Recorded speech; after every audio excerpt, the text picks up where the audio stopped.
does it feel to be a judge at the Ivor Novello Awards?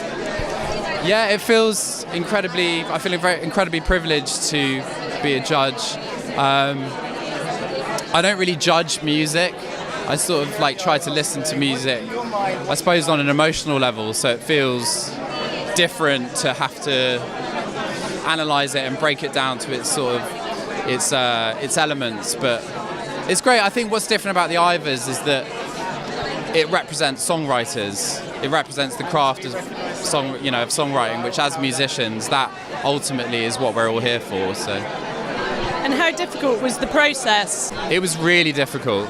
It was super hard. We had to get, I think, 70 or 80 songs down to 3 and then ultimately to 1. I mean, it took hours. And there was some amazing tracks in there. I think it's been a really great year for music. So it was hard. But I think the choice that we ended up with it's a really left field choice, but I think it's a deserved winner. And has it changed your perception of British songwriting? I don't know if it's changed my perception. I think it's highlighted the fact that music is coming from sort of all different places at the moment. I think the way that we engage with music is changing. Obviously the formats are changing, and our relationship with songs is, I think, more important than ever, because life is so hectic and there's so much going on.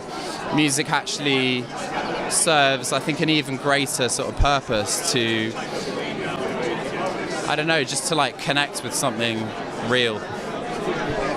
And what do you think are the unique challenges that songwriters face in the UK at the moment? I think it's a difficult time to be an artist. I think every time that we've put a record out, certainly over the last 4 or 5 years, the landscape has looked very different, and so you have to think about what is the most exciting way for an audience to immerse an audience in your world, in your songs. I think at the same time, a great song is a great song, and I think as a songwriter, what you're striving for is to capture something. So in that sense, not a lot's changed, but the manner in which we arrive at music is changing. And do you have any advice for budding songwriters? Advice? Well, I think learn your crafts. It takes a long time to learn to write songs really well, but you just have to start from where you are, and then we found that after 4 or 5 years it starts to come together, and then it's a lot easier to do. You really understand all the ingredients that make up a really good song. At least we think we understand it. I think write about what's true to you, write about your experiences, write about your truth. I think that's the kind of universal rule. Thank you very much for your time. Enjoy the awards.